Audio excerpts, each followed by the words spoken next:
Бүгенге әҙәбиәт дәресендә Яныбай Хамматовтың әҫәренән алынған өҙөк менән танышыуҙы дауам итәбеҙ. Шулай итеп, Ғайзулла, икенсе өлөш. Тағы ла таң атты. Йылы нурҙарын һибеп, күккә ҡояш күтәрелде.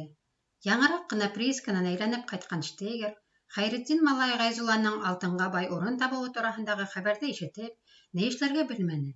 Өҫ кейемен алыштырып, Саҡмай ауылына барырға әҙерләнде. Ләкин өлгөрмәне. Старателдәрҙе эйәрткән Хәйретдин үҙе күренде. Ул Хажы Солтан байҙың таяғына таянып, управляющийҙың ҡапҡаһы төбөндә тороуын күргәс, аҙымын тиҙләтте. Иҫке француз яулығына төрөлгән нәмәне баш өҫтөнә күтәрҙе.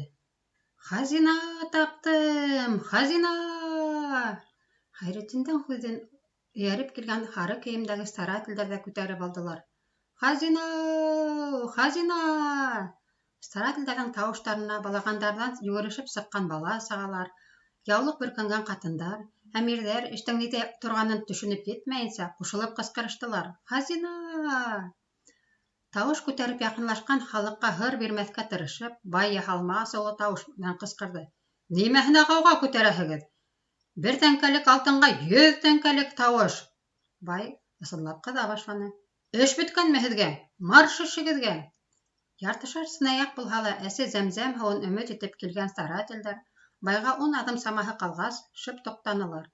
Улар һары балсыҡҡа буялған бүректәрен сисеп, биттәрен ышҡынылар. Байҙың екеренеүенән ҡурҡҡан бала-сағалар әсәләренең итәктәренә күҙҙәрен йәшерә. Иң алда, 2 ҡулы менән күкрәгенә төкөртөргә ҡыҫҡан Хәйретдин ҡат эргәһендә, һөмһөрө ҡойолоп, башын аҫҡа эйеп, аяҡ аҫтына ҡараған ҡыҫҡа буйлы кеше ҡулдарын ҡайҙа ҡуйырға белмәйенсә борғоланды. Ниңә шундай хөрмәт? Байҙың кәйефен боҙорлоҡ бер нәмә лә эшләмәгәндәр ҙә баһа улар. Алтын табыуҙары өсөн рәхмәт әйтәһе урынға хужа эт кеүек ҡаршы алды. «Ошо малды алып килгәйнек», тип Хәйретдин яулыҡҡа уралған төргәкте һуҙҙы. Бай сирҡанып ҡулын артҡа йәшерҙе. «Бай әфәнде, сепрә күҙек бысраҡ булһа ла, эсе таҙа, ал, алтындан ерәнмә». «Сис!» Бай таяғы менән төрөлгән сепрәккә төбәп күрһәтте. Хәйретдин ашыҡмайынса ғына ергә теҙләнеп ултырҙы. Эштең нимәлә икәнен белмәй, икеләнеп ҡатып ҡалған байға ҡарап, «Йүнһеҙ, ауыҙыңа һалған әҙер малды ла йота белмәйһең», тигән һымаҡ, башын һелкте лә ергә һалған төргәкте сисә башланы. Бай, яулыҡ эсендәге еҙ самауырға оҡшаған металды күреү менән сүкәйҙе. Ҡалтыранған ҡулдары менән йоҙроҡтан ҙурыраҡ металды өйрөлттө.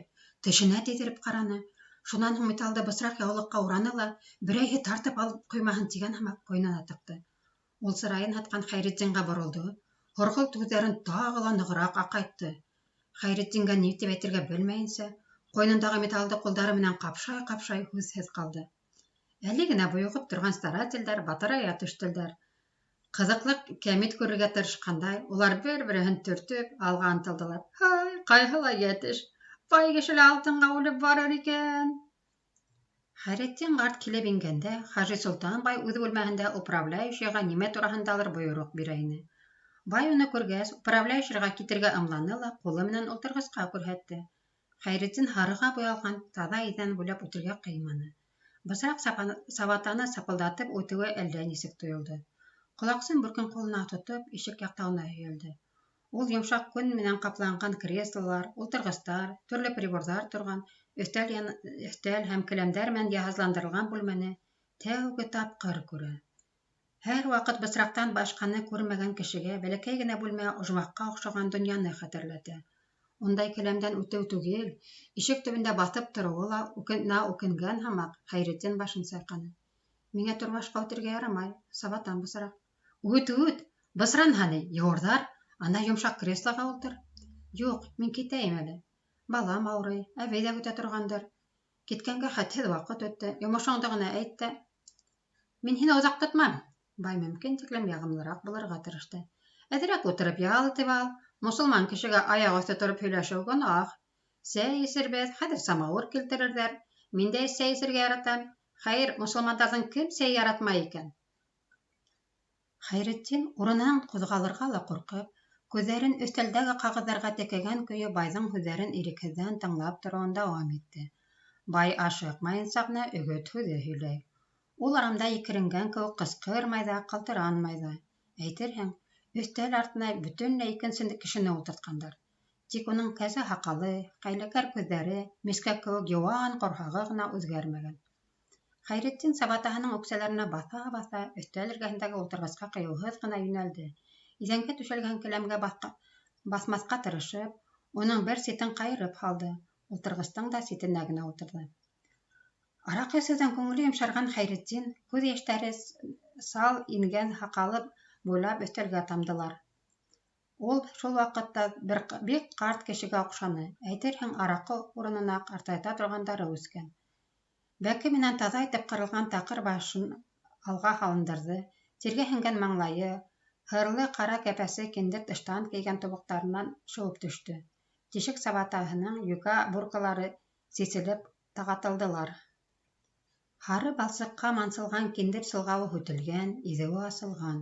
Бысраҡ киндер күлдәге лә нығыраҡ тоҙғандай тойолдо.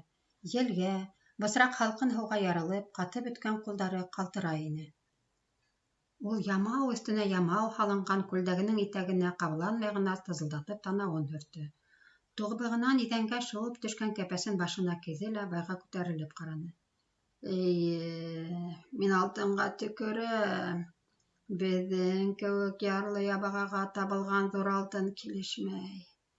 Күпме кешенең башына етте ул. Күпме әйтә килдем, тыңламаның, улым, тыңламаның. Үҙ башыңа үҙең еттең. Ҡарттың ҡыланышына бай көслөк менән түҙҙе. Шартлап сығырға әҙер торған асыуын көскә йәшереп һораны. Бер нәмә лә аңламайым. Кемдең башына кем етте? Әллә минең башҡа етергә йөрөүселәр бармы? Кемдәр улар? Хәйретдин ауыртыуҙан торған хәлһеҙ кеше һымаҡ башын һелкте. Ҡайҙа китәһең? Алтындың ҡайҙан тапҡаныңды әйтмәнең бит әле. Бай кеҫәһенән аҡса сығарып һуҙҙы. Хәйретдин улының ҡулын кире итте. Аҙ аҡса түгел. Самородовтың ташы күп сыҡҡан. 3 ҡаҙаҡ ярым ғына тартты. Кәрәкмәй. Мин һиңә ул алтынды һатырға алып килмәнем. Улым һаулығына.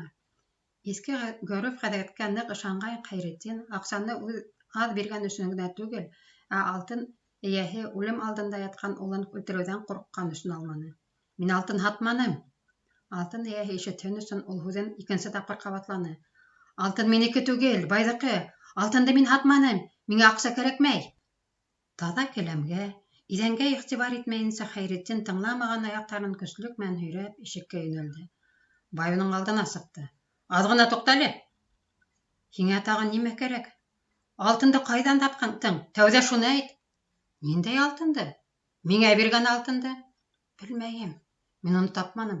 Нисек инде тапманың? Үҙенән үҙе миңә килмәгән бит. Ул тапмаған имеш. Ул һүҙҙе балаға һөйлә. Кемде ышандырмаҡсы булаһың? Йыуырмын да байырмын тип уйлайһыңмы?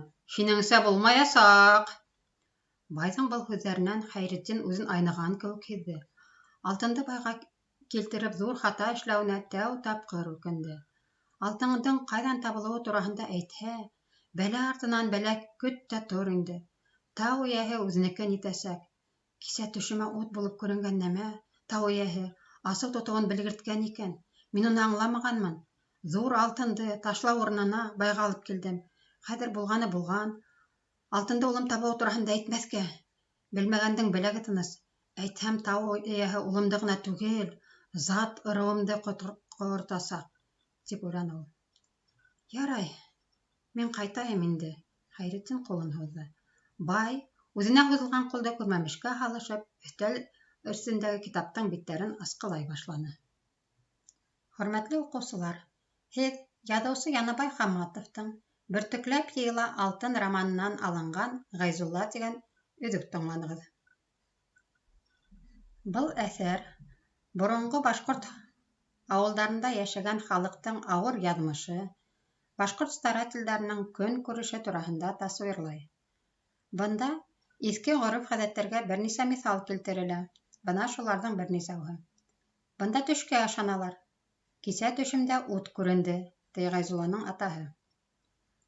Тапҡан алтынды алһаң, тау эйәһе асыулана, зат ырыуҙы ҡорота, тип ул Хажы Солтан байға ҡайһы ерҙән алтын тапҡанын әйтмәй.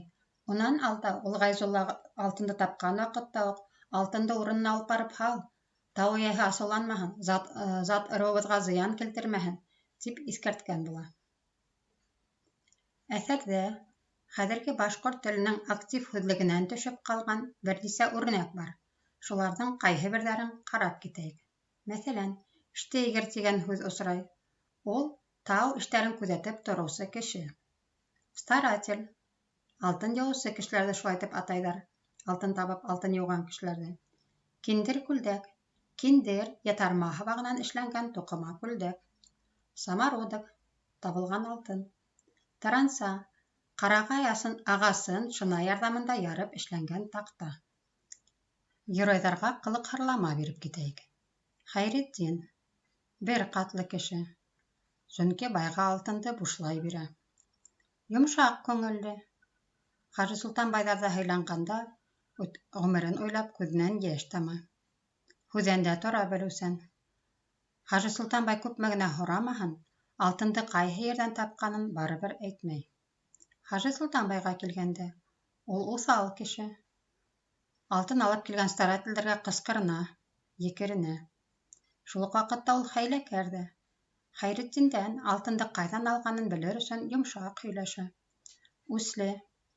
Хәйретдин алтындың ҡайҙан алғанын әйтмәгәс, уға янай.